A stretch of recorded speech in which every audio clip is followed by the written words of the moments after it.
আসসালামু আলাইকুম গাইস। আজকে আমি আপনাদেরকে দেখাবো কিভাবে রাইট বিএনবিতে আপনারা রেজিস্ট্রেশন করবেন। রাইট বিএনবিতে একজনের রেফার লিংকের মাধ্যমে কিভাবে রেজিস্ট্রেশন করবেন পুরো প্রসিডিউরটা আমি আপনাদেরকে দেখাবো। সো আশা করি সবাই সাথে থাকবেন, ভিডিওটা পুরোপুরি মনোযোগ দিয়ে দেখবেন। সর্বপ্রথম আপনাকে একটা রেফার লিংক লাগবে আপনাকে রাইট বিএনবিতে রেজিস্ট্রেশন করার জন্য। যেমন এই যে এখানে একটা রেফার লিংক আছে, আমি এই রেফার লিংকটাকে কপি করে নেব, ঠিক আছে? আপনি যার মাধ্যমে অ্যাকাউন্টটা করবেন তার রেফার লিংকটা জাস্ট কপি করে আপনার ট্রাস্ট ওয়ালেটে চলে যাবেন। আমি এটাকে কপি করে নিচ্ছি। এই যে আমি কপি করে নিলাম রেফার লিংকটা। এবার চলে যাব আমার ট্রাস্ট ওয়ালেটের মধ্যে। এই যে ট্রাস্ট ওয়ালেটে চলে আসব। আসার পরে আপনারা এরকম একটা ওয়ালেট থাকবে, মনে করেন যে এই যে আমি ৪ নাম্বার ওয়ালেটে এটা ক্রিয়েট করে রাখছি।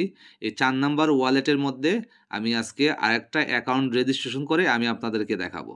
কিভাবে আপনারা রাইট বিএনবিতে রেজিস্ট্রেশন করবেন। এজন্য আপনাকে এখানে যে একটা রেজিস্ট্রেশন করার জন্য কত ডলার লাগে বিএনবি 0.0044442 বিএনবি লাগবে। মানে ডলারে কনভার্ট করলে সেটা $3.11 বর্তমানে লাগতেছে। কম বেশি হতে পারে। আর বাংলা টাকায় ৳৪৫০ হলে আপনি যে কারো কাছ থেকে আপনি এই ডলারটা কিনে আপনার এখানে ডলারে রাখতে হবে আপনার অ্যাকাউন্টে। দেন আপনি অ্যাকাউন্টটা করতে পারবেন। সো এখন অ্যাকাউন্ট করার জন্য আমরা যেহেতু রেফার লিংকটা কপি করছি প্রথমে, এখন আমরা চলে যাব কোথায়? এই যে এখানে দেখেন ডিসকভার নামে একটা অপশন আছে। ডিসকভার, এই যে ডিসকভার নামে একটা অপশন আছে। আমরা এই ডিসকভারে চলে যাব। ডিসকভারে টাচ করব। করার পরে আমরা এই যে সার্চ বক্স আছে, এই যে সার্চ বক্সে আমরা যে রেফার লিংকটা কপি করেছিলাম, ওই রেফার লিংকটা এখানে চাপ ধরে এই যে পেস্ট করে দেব। এই যে পেস্ট করে দিলাম। নিচে এই যে নিচে কিবোর্ডের একটা অপশন আছে, সার্চ অপশন, ঠিক আছে? এই সার্চ অপশনে আমরা সার্চ করব। এই যে সার্চ করলাম। করার পরে আমরা যেহেতু এখানে কিসের মাধ্যমে কাজ করতেছি? ওপিবিএনবি। সো এখানে চলে আসছে কিন্তু ইথুরিয়াম, ঠিক আছে? তো এটাকে আমরা ক্যানসেল করে দিব। সর্বপ্রথম আমরা এটাকে ক্যানসেল, এই যেখানে ক্যানসেল আছে এই ক্যানসেল দিয়ে আমরা জাস্ট এটাকে ক্যানসেল করব। হ্যাঁ, এই যে ক্যানসেল করে দিলাম। ক্যানসেল করে দেওয়ার পরে আবার চলে আসলো। আচ্ছা, আমি আবার ক্যানসেল করে দিচ্ছি। আচ্ছা। সো ক্যানসেল করে দেওয়ার পরে এখানের মধ্যে দেখবেন আপনার উপরে 3 ডট আছে। হ্যাঁ, উপরে একটা 3 ডট আছে, এই যে 3 ডট। এই 3 ডটের উপরে টাচ করবেন। এই 3 ডটে টাচ করার পরে এই যে এখানের মধ্যে ১ম যে অপশনটা আছে নেটওয়ার্ক, এই নেটওয়ার্কটা সিলেক্ট করে দিবেন। এই নেটওয়ার্কের উপরে টাচ করবেন। এই যে আমি টাচ করলাম। করার পরে দেখেন এখানের মধ্যে এসে চলে আসছে যে ওপিবিএনবি। যেহেতু আমরা ওপিবিএনবিতে কাজ করব, যে ওপিবিএনবির উপরে একটা ক্লিক করব, ঠিক আছে? এই যে ক্লিক করলাম। করার পরে দেখেন এরকম একটা ইন্টারফেস চলে আসছে।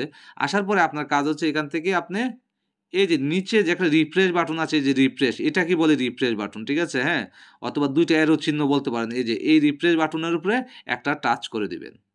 আমি টাচ করে দিলাম। হ্যাঁ, দেওয়ার পর দেখেন এই যে এখন কিন্তু চলে আসছে কি ওপিবিএনবিটা চলে আসছে, দেখেন এই যে ওপিবিএনবিটা। এবার আমরা এটাকে কানেক্ট করে দেব, ঠিক আছে? এবার আমরা কানেক্ট করে দেব। এই যে এখানে কানেক্ট অপশনটা আছে। এই যে কানেক্ট অপশনটা আছে এখানে, এই যে কানেক্ট অপশন, আমরা এটা এখন কানেক্ট করে দেব, ঠিক আছে? যেহেতু ওপিবিএনবি চলে আসছে সো আমরা কানেক্ট করে দেব। কানেক্টে টাচ করলাম। হুম, কানেক্টে টাচ করলাম। এই যে দেখেন এবার চলে আসছে এখানে রেজিস্টার নামে একটা অপশন চলে আসছে, যে রেজিস্টার। হ্যাঁ, আমরা এখন এটাতে এই রেজিস্টারে টাচ করে রেজিস্টার করব। হুম। রেজিস্টার হয়ে যাচ্ছে। এই যে দেখেন এবার আমরা এটাকে অ্যাপ্রুভ করে দিব। এই যে এখানে অ্যাপ্রুভ অপশন আসছে একটা, দেখছেন? অ্যাপ্রুভ, এটাকে আমরা এখন অ্যাপ্রুভ করে দিব। এই যে অ্যাপ্রুভ করে দিলাম। এবার আমার যে ট্রাস্ট ওয়ালেটের যে পাসওয়ার্ডটা আছে এই পাসওয়ার্ডটা আমি এখানে দিচ্ছি। দেওয়ার পরে অ্যাকাউন্ট আমার ক্রিয়েট হয়ে যাবে। এই দেখেন হয়ে যাচ্ছে। একটু ওয়েট করতে হবে। ৫-১০ সেকেন্ড ওয়েট করলে এটা অটোমেটিক হয়ে যাবে। এই যে উপরে দেখেন রেজিস্ট্রেশন সাকসেসফুলি রেজিস্ট্রেশন। অলরেডি আমার এটা রেজিস্ট্রেশন হয়ে গেছে। এভাবেই গাইস আপনারা ট্রাস্ট ওয়ালেটের ভিতরে জাস্ট ওই 0.0044 বিএনবি রেখে আপনার রেজিস্ট্রেশনটা করে নিবেন। তারপরে দেখেন আপনাদের রেজিস্ট্রেশন লিঙ্কটা আপনারা এখানে দেখতে পারবেন। আপনাদের রেফার লিঙ্কটা, এই যে রেফার লিঙ্ক ক্রিয়েট হয়ে গেছে। এই যে আপনাদের এরকম একটা সুন্দর একটা অ্যাকাউন্ট তৈরি হয়ে যাবে রাইট বিএনবিতে। সো রাইট বিএনবিতে আপনারা কাজ করেন, আপনাদের ভবিষ্যৎ উজ্জ্বল করেন, আপনাদের স্বপ্নটাকে বাস্তবায়িত রূপান্তরিত করেন। সে আশায়, সে প্রত্যয়ে আজকে বিদায় নিচ্ছি। পরবর্তীতে আরো কোনো একটা ভিডিও নিয়ে হাজির হব ইনশাআল্লাহ। আসসালামু আলাইকুম ওয়া রাহমাতুল্লাহ।